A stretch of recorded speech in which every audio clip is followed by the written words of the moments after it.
ચંદ્રાવલો 45 મેં વિરામ આપ્યો. હવે 46. ભક્તિ તારે ચાંડાલને જેમાં એકોના શુભ આચરણ. ચાંડાલનું કયું શુભ આચરણ હોય છે? પણ ભક્તિ છે તો એને તારે છે. તો શું કહેવું પછી તેનું? જે ઉદ્ધારે અધમ અન્ય વર્ણ. વર્ણ સર્વે ઉદ્ધારે જગત, નીચ ઊંચ જે નિજ આસક્ત. એક અંગ ભક્તિ ભદ્રદાય, આશ્ચર્ય શું પોષણ શ્રેય થાય, સેવો શ્રી કૃષ્ણ કૃપાળ. વિવેચન. અગાઉના ચંદ્રાવળામાં દાન યજ્ઞ ઓછા પડે છે. ભક્તિની તુલના કરી શકવા સમર્થ નથી. આખરમાં ભક્તિ કરવાથી જ ઉદ્ધાર થયો. હવે આ ચંદ્રાવલામાં ભક્તિ કરવાનો સમાન અધિકાર છે તે બતાવ્યું છે. ભક્તિમાં કરવામાં કોઈ વર્ણ, આચરણ, નીચ ઊંચ કાંઈ જોવાતું નથી. ગીતા વાક્ય અધ્યાય શ્લોક 29. જુઓ વર્ણ તો મોહન ભંગીનો વર્ણ કયો હતો?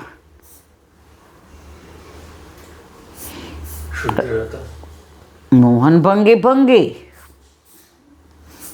શુદ્ર. રસખાન પઠાણ, અલી ખાન પઠાણ, પીર જાતિ, આ તો બધા યવાનો. તો આચરણ મેહા ઢીમરનું આચરણ કેવું હતું? નીચ. યવનોથી કોઈ નીચ હોઈ શકે? ના. ઊંચ. ગમે એવા કરોડપતિ હોય પણ ભક્તિ ન હોય તો એ જીરો. સમોહમ સર્વભૂતેષુ નમદ્વૈત્યા અસ્તિ ન પ્રિય, એ ભજ કિંત તુમાં ભક્ત્યામય તેષુ આપ્યહમ. હે અર્જુન, તું સર્વ પ્રાણી વિશે સમાન છો, જેથી કોઈ પ્રાણી મને દ્વેષનો વિષય નથી તથા પ્રીતિનો વિષય પણ નથી. જે પુરુષ મારું ભક્તિ વડે સ્નેવન કરે છે તે પુરુષ જ મારા વિશે વર્તે છે તથા હું પણ તે પુરુષ વિશે વર્તું છું. ઉત્તમ વર્ણ બ્રાહ્મણ હોય પણ તે ભક્તિમાન નથી તો ચંડાલ રૂપ છે. ચાંડાળ હોય ને મારી ભક્તિ કરે તો એ બ્રાહ્મણથી શ્રેષ્ઠ છે. ભક્તિ માર્ગ સર્વના માટે ખુલ્લો છે. વર્ણ ઊંચ હોય કે નીચ, તેની વિશેષતા કે ઓછાપણું નથી. 10 પ્રકારની ભક્તિનું અગાઉ વર્ણ આવી ચૂક્યું. તેમાં જેનાથી જે ભક્તિ બને તે કરે. કોઈ શ્રવણ કરે, કોઈ કીર્તન કરે, કોઈ સ્મરણ કરે, કોઈ પૂજા કરે, કોઈ દાસ ભક્તિ કરે. જેને જે ભક્તિ અનુકૂળ હોય તે કરે. તે બધાનું કલ્યાણ કરે છે. બ્રાહ્મણ, ક્ષત્રિય, વૈશ્ય કે શૂદ્ર, ભક્તિમાં જાત જોવાતી નથી. આમ શૂદ્ર પણ ભક્તિથી પાર ઉતરી ગયા છે. તો ઉત્તમ વર્ણ પાર ઉતરે તેમાં શંકાનું કોઈ કારણ રહેતું નથી. ગોકુળનાથજી ઓલા જાતા હતા ને વૈષ્ણવનો છેડો અડી ગયો. બધાએ કીધું જ્યારે સ્નાન કરવું પડશે. છોવાઈ ગયા. ગોકુળનાથજીએ પૂછ્યું, એ કે ભાઈ તું કોણ છો? એ કે વૈષ્ણવ માર વાલા. એમ નહીં, તું કોણ છો? વૈષ્ણવ છો. એમ નથી કહેતો તું કોણ છો? વૈષ્ણવ છો. ગોકુળનાથજી સેવામાં ગયા, ન છોવાના. એણે એમ કીધું હતું હું બ્રાહ્મણ, હું વાણિયો, હું લુવાણા, હું પટેલ, હું કુંભાર, તો છોવાઈ જાત. વૈષ્ણવથી કદી હું છોવાતો નથી. મૂળમાં જે સ્વભાવમાં પ્રભુ ભક્તિ વિશે ભક્તિરૂપી ગુણ હોવો જરૂરી છે. આવી ભક્તિ ન કરી શકે તેનું મોઢું કાળું. મતલબ કે તેણે માનવ દેહ ધરીને કર્યું શું? કાળું મોઢું કરીને સંસારથી પાછો ફર્યો. સંસારમાં આવી ભક્તિ કરી વિદાય લે તેનું જ મોઢું ઉજળું કયું છે. દુનિયામાં આટલા બધા લોકો આવે છે ને જાય છે. કોઈ એવું જીવીને જાય ને કે વાતે વાતે બધા એને યાદ કરે. આજે વિવેકાનંદને કેટલા વર્ષ થઈ ગયા તોય આપણે યાદ કરીએ છીએ. નરસિંહ મહેતા એને યાદ કરીએ, મીરાબાઈ એને યાદ કરીએ, અખાને યાદ કરીએ, તુકારામને યાદ કરીએ, નામદેવને યાદ કરીએ, કર્માબાઈને યાદ કરીએ, દયારામભાઈને યાદ કરીએ. આપણે જાસુદ કોણ યાદ કરશે? કરે કોઈ? આપણે એવા કર્મ નથી કરતા. આ બધા પોતાના માટે નથી જીવવા, બીજાના માટે જીવ્યા છે. આપણે આપણા માટે જીવીએ છીએ. આ લોકોએ ભક્તિ દેખાડી નથી કરી, દેખાડો નથી કર્યો, આડંબર સહજ ભક્તિ કરી છે. આપણે હજી ત્યાં સુધી ને એટલે આપણને કોઈ જાશું એટલે કે ઝાડ ગયો ને જગ્યા થઈ, વાવો બીજું.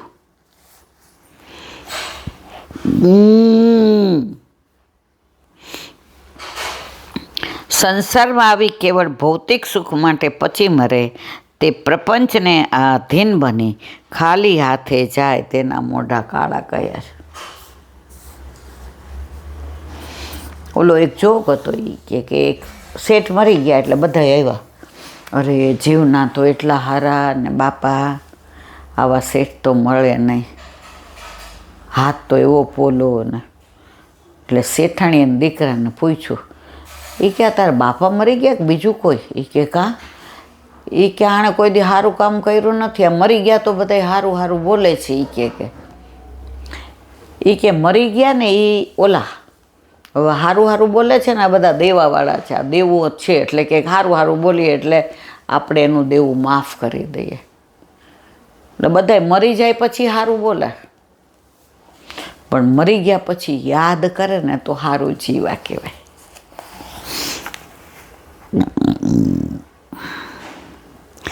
માનવદેવ મળતા જે અપેક્ષા રાખી હતી તે કાંઈક શુભ કાર્ય કરશે, જીવન સાર્થક બનશે, પરંતુ ઉલટો કર્મમાં વધારો કર્યો તેના મુખ કાળા.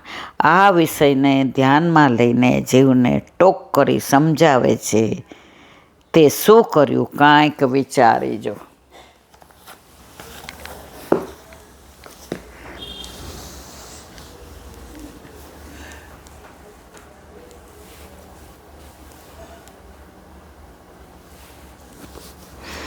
શ્રી વલ્લભાધીશ કી. સુબોધિનીજીનું પાન વલ્લભ કરાવે તો થાય, આને સ્પર્શ કરવો આપણા બસની વાત નથી. પ્રથમ સ્કંદ સુબોધિનીજી ભાગ 5. માતુલસ્ય સુતા મૂઢવા માતૃગૃતામ તથૈવ ચ સમાન પ્રવસમ ચૈવ ત્વક્તા ચાંદ્રાયણમ ચરત.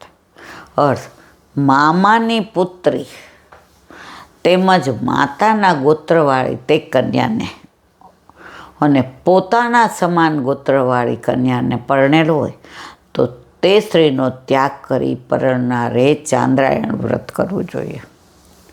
પેલા ગોત્રને બધું પૂછતા હતા, બધું નક્કી હોય પણ જો મોસાળનું ગોત્ર એક નીકળે ને તો પછી પરણાવતા નહોતા. આ બધું અત્યારે ભાગવતમાં લખ્યું છે. અત્યારે વર્ણાશ્રમ ધર્મ જ નથી, એટલે આ નિયમો હવે ઓટોમેટિક દૂર થઈ ગયા. માટે માત્ર ધર્મ કરવા માટે એના લગ્ન કરવા ન જોઈએ, પણ લૌકિક રીતે બળ શૌર્ય વગેરેની જરૂર હોય તો એવા લગ્ન કરવા જોઈએ. તેથી રાજા પરીક્ષિત પોતાની સમાન શક્તિશાળી પુત્રો પ્રાપ્ત થાય તે માટે ઉત્તરની પુત્રી ઇલાવતીને પરણ્યા. સંસ્કૃતમાં લ અને ર સમાય ગણાય છે, એટલે કે ઈરા કે ઈલા નામ તે વૈષ્ણવ હોવાનું સૂચવે છે. કોઈનું નામ ઈલા હોય તો એ વૈષ્ણવ હોવાનું સૂચવે છે. કારણ કે શ્રીમદ ભાગવતજીના 10મ સ્કંદના 36મા અધ્યાયમાં 55મા શ્લોકમાં 12 શક્તિઓ ભગવાનની કહેલી છે. એમાં ઈરા પણ ભગવાનની એક શક્તિ છે એમ કહ્યું છે. પૃથ્વીનું નામ પણ ઈલા છે. જે ભગવાનની 12 શક્તિ એમાં એક ઈલા છે અને પૃથ્વીનું એક નામ પણ ઈલા છે. એટલે ઈરાવતી પૃથ્વી સંબંધી બધા રસોથી યુક્ત છે એમ સૂચવે છે.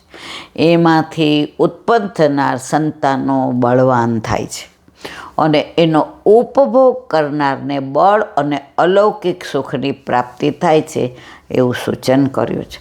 શ્રુતિમાં પણ ઈરાવતીને સ્વર્ગ અને પૃથ્વી રૂપા કયા છે. એટલે ભગવાન દ્વારા એનું પાલન થયું છે એમ બતાવ્યું છે. પહેલાં તો નામે છે ને સમજીને, હવે તો નામ એવા પાડે. આપણે હમણાં એક જણનું નામ શું પાડ્યું, મેં શું થાય તો કે ઇલાન્ટી ફ્રેન્ચ નામ છે. એમાં ફ્રેન્ચમાં એનો અર્થ કુંવરી થાય. તો મેં તો આપણે એક એવું નામ નથી આપણામાં. દેખ એ બધું દેશી લાગે ને. અરે તારી ભલી થાય, દેશી લાગે એમ. હં અત્યારે બધાને આવું ઘેલું લાગ્યું ફ્રેન્ચના. પછી બીજું નામ એક કીધું હતું મેં, કીધું હા કેવા નામ પાડ્યા છે, કાંઈ કહેવા જેવું નથી.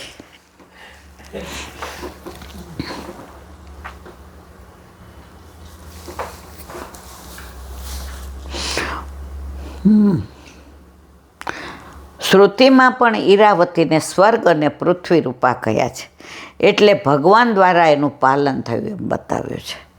જો પહેલાં તો કેવા મારા 3 મામા, એના નામ વનમાળીદાસ, વિઠ્ઠલદાસ, કાંતિલાલ. મારા નાના નામ પુરુષોત્તમદાસ. તમે નામ જો, મારા માસીનું નામ હરિબેન, મારી બાનું નામ સમજુબેન, મામાના દીકરાનું નામ ઘનશ્યામભાઈ. નામ પેલા જોઈને પાડતા હતા કે જેટલી વાર બોલો એટલી વાર ભગવાન નામ લેવાય. એમાં ને એમાં તો અજામેલ તરી ગયો. દીકરાનું નામ દઈને ગયા કા નારાયણ કહે છે. બોલાવ્યો દીકરાને, સમજ્યા ઠાકોરજી કે ના મને બોલાવ્યો તો વિષ્ણુદૂત લેવા આવ્યા. ઈરાવતીથી રાજા પરીક્ષિતને 4 પુત્રો થયા. સુતાન પદ મૂકી બતાવ્યું છે કે પરીક્ષિતના પોતાના જ પુત્ર હતા. એટલે અન્ય વિધિથી થયેલા ક્ષેત્ર તરીકે ઓળખેલા પુત્ર ન હતા. ઘણાને ઓલું તપ કરે ને ફળ આપે ને એમાંથી પુત્ર થાય, એવા નહોતા. એને ક્ષેત્ર જ પુત્ર કહેવાય. આ 4 પુત્રો પરીક્ષિતને પોતાના જ હતા. 4 દિશાઓના રક્ષણ માટે અને 4 પુરુષાર્થની સિદ્ધિ માટે 4 જ પુત્રો ઉત્પન્ન કર્યા.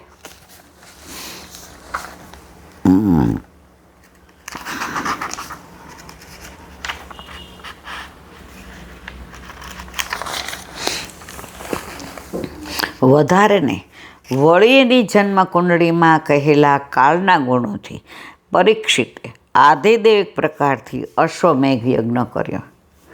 આજારહાસા મેઘામ સ્ત્રીન ગંગાયામ ભૂરી દક્ષિણા સારવતમ ગુરુમ કૃત્વા દેવા યત્રાક્ષિતો ગોરોચરા. અર્થ: પરીક્ષિત રાજાએ કૃપાચાર્યને ગુરુ કરીને ગંગાજીમાં ઘણી દક્ષિણાવાળા અશ્વમેઘ યજ્ઞો કર્યા. એ યજ્ઞોમાં દેવતાઓ પ્રત્યક્ષ થયેલા, પરોક્ષ નહીં.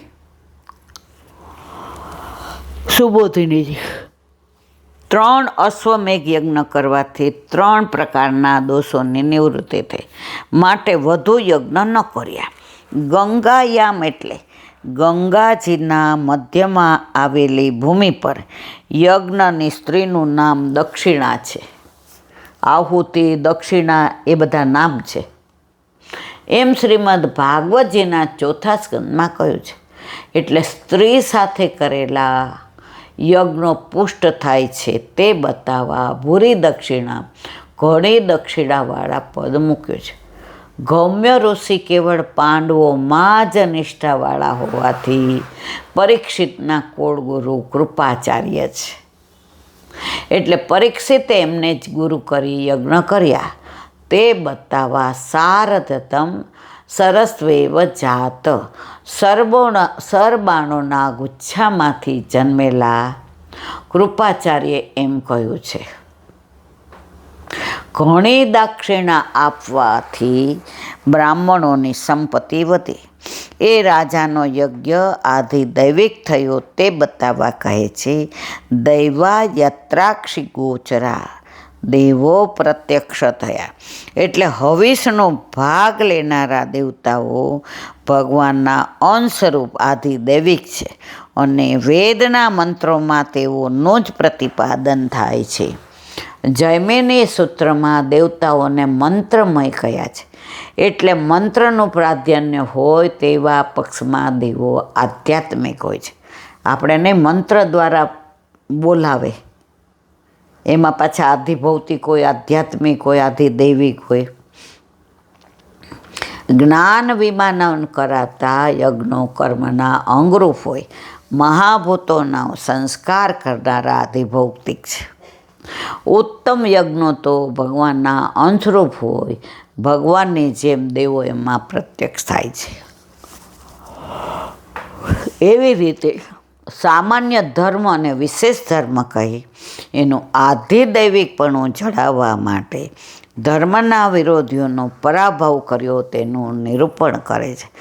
નિજગ્રાહો જસાવીર કલિમ દિગ્વિજય ક્વચિત નૃપલિંગ ધરમ શુદ્રમ ધ્યતમ ગોમિથુનમ પદા. અર્થ, પોતાના દિગ્વિજય દરમિયાન કોઈ જગ્યાએ ગાયના યુગલને પગેથી લાત મારતા અને રાજાઓના ચિહ્ન ધારણ કરેલા શુદ્ર કલીનો પરીક્ષિત શક્તિથી પરાભવ કર્યો. આવ્યો કલીનો પ્રભુ પધારી ગયા એટલે હવે કલી આવવાનો જ હતો.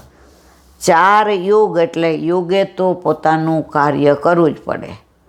સતયુગ પૂરો થાય એટલે ત્રેતા આવે છે. ત્રેતા પૂરો થાય એટલે દ્વાપર આવે અને દ્વાપર પૂરો થાય એટલે કળિયુગ. એને તમે આવતા રોકી શકો નહીં.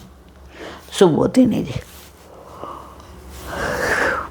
જો પરીક્ષિત ધર્મની રક્ષા ન કરે તો પાંડવોની જેમ એને પણ બધું છોડી જવું પડે. બધા છોડી ગયા. હવે કોને રાજા તરીકે બેસાડ્યો? પરીક્ષિતને. તો એણે તો ધર્મની રક્ષા, પહેલાં તો રાજાઓ ધર્મની રક્ષા કરતા. કળિયુગમાં હવે કોણ કોની રક્ષા કરે છે કાંઈ ખબર જ પડતી નથી. ધર્મમાં અત્યારે કેટલી અંધાધૂંધી. ગમે એ મઠ બનાવે, ગમે એ સાધુ બની જાય, ગમે એ અપહરણ કરે, ગમે એ તમને બેસાડી દે, ચલો આમ, પકડાય એટલે એને જેલમાં નાખે. આ ધર્મમાં આવું તો છેલ્લા 50 વર્ષથી જોયું. અમે નાના હતા ત્યારે પંચનાથ મંદિરમાં ડોંગરજી મહારાજ ઉતરતા અને સીતા માતા. એટલે અમે બધી બેનપણીઓ સવારે ત્યાં જઈએ. ત્યાં કૂવો હતો. આજે મને લાગે 99% હજી પંચનાથમાં કૂવો છે.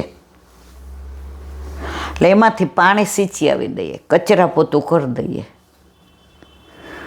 ફૂલ તોડી આવી દઈએ. બીજું અંદર આવવાય ન દે ને કરવાય ન દે, કારણ કે શુદ્ધ બ્રાહ્મણ હતા. અમારા જેવોનો ત્યાં કાંઈ પ્રવેશ નહોતો. અને ડોંગરેજી મહારાજને કોઈએ ચરણ સ્પર્શ કર્યા હોય એવું મને યાદ નથી. કોઈએ પૈસા મૂક્યા હોય એવું યાદ નથી. એમના ભાગવત ઉપર કોઈ દ્રવ્ય નહોતું મૂકી શકતું. આજે તમે ભગવાન માથે પૈસો મૂકો તો વાગે નહીં એને મારવાલા. ભાગવત તો ઠાકોરજીનું વાંગમય સ્વરૂપ છે. અત્યારે તો ઘણા પ્રદક્ષિણા મુખ કરતા જાય ને પૈસા મૂકતા જાય. અરે આવું ના કરાય. એ મરવાલા આપણને સમજાવ્યું છે કે ભાઈ ભાગવત વાંગમય સ્વરૂપ છે પ્રભુનું. આ તમારે પૈસા મૂકીને આવું કરો છો. ભાગવતના પૈસા લઈને કથા વંચાય પણ નહીં અને કથા સંભળાય પણ નહીં. આવી પરિક્રમા કરીને પૈસાનો ભેગો કરાય. વચ્ચે તો નવીન આવેલું હતું, અત્યારે છેક મને ખબર નહીં, કારણ કે હવે હું જહારીજી ભરી શકતી નથી પગના લીધે. પેલા ઝારીજી ભરતા ને એટલે સૈયા મંદિરમાં લઈ જાય. તો ત્યારે પહેલાં 20-25 વર્ષ પહેલાં 5ની નોટનું ચલણ હતું, 2નું હતું. તો ઘણા 2ની નોટ કાઢે, 1ની કાઢે, 5ની કાઢે, 10ની. પછી સૈયા મંદિરમાં નીચે તો એકવાર મેં કીધું આ કેમ આમ કર્યું. હવે પહેલેથી જ હું તો આવી છું, ચૂપ રહે, ખબર ન પડે ને તો બહાર જઈને બોલાવવાનું, અહીંયા નહીં બોલવાનું. આપણે તો બહાર જઈને પૂછ્યું. મેં તું કાં? એ કે બધાનું કાં ન હોય,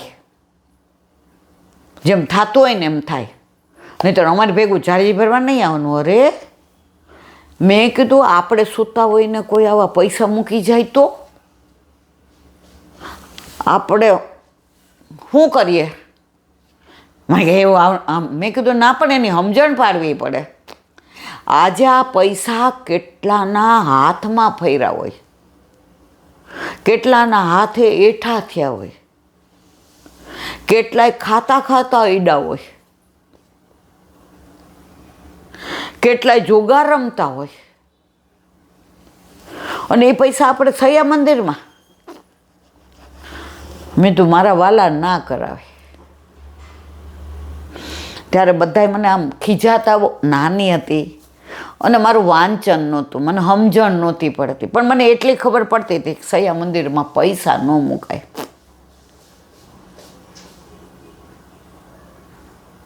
આ બધું ખોટું છે. મુખિયાજી બ્રહ્મ સંબંધ મંત્ર ન બોલાવી શકે, અત્યારે એ પાછું ચાલ્યું છે. આપણા ગુરુદેવ જ બોલાવી શકે, અધિકાર એનો જ છે. આપણે જે કંઠી આપણને આપે ને એના માટે કંઠે લઈ જાય ને પાછી એને પહેરાવીએ. ઘણું બધું મને નથી સમજાતું, એમાં હું ખોટી પણ હોઉં. જો હું અહીંયા બેસીને ખોટો નહીં બોલું, પણ તમે બધા વિચાર કરજો, આ બધું સાચું છે. તમે વલ્લભની ચરણ ભેટ મૂકો, બરાબર છે, પણ સૈયા મંદિરમાં જે આપણને કંઠી આપે એના માટે પાછા કંઠે લઈ જાય. ઘણું બધું એવું ચાલે જે મને સમજણ નથી પડતી, અને હું અહીંથી કહું છું એમાં હું ખોટી પણ હોઉં, પણ મારે સમજવું છે કે સૈયા મંદિરમાં પૈસા મુકાય ખરા? ભાગવત ઠાકોરજીનું વાંગ્મય સ્વરૂપ છે, એના ઉપર પૈસા મુકાય ખરા? એની પ્રદક્ષિણા પર ફરી ફરીને 10 ને 20 રૂપિયા મુકાય ખરા? ના. હું ખોટી પણ હોઉં, હું સ્પષ્ટ કરું છું. પણ તમે વિચારજો કે આવું કરાય?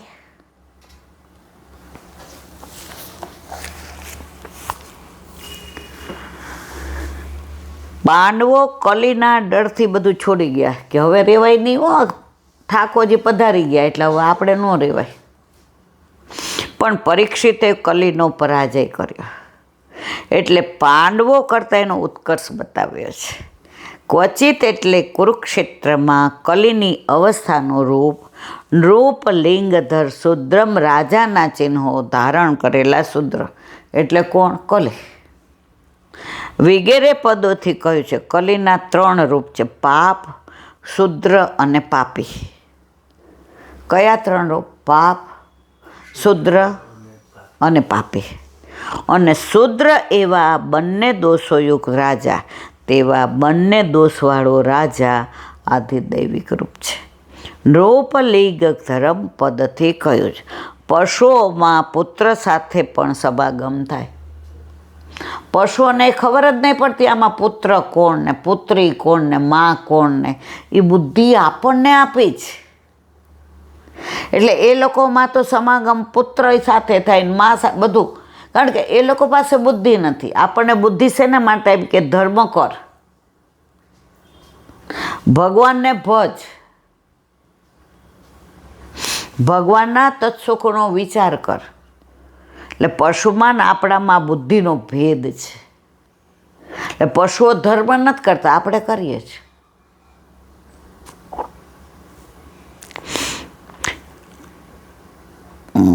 એમ શ્રુતિમાં કહ્યું છે.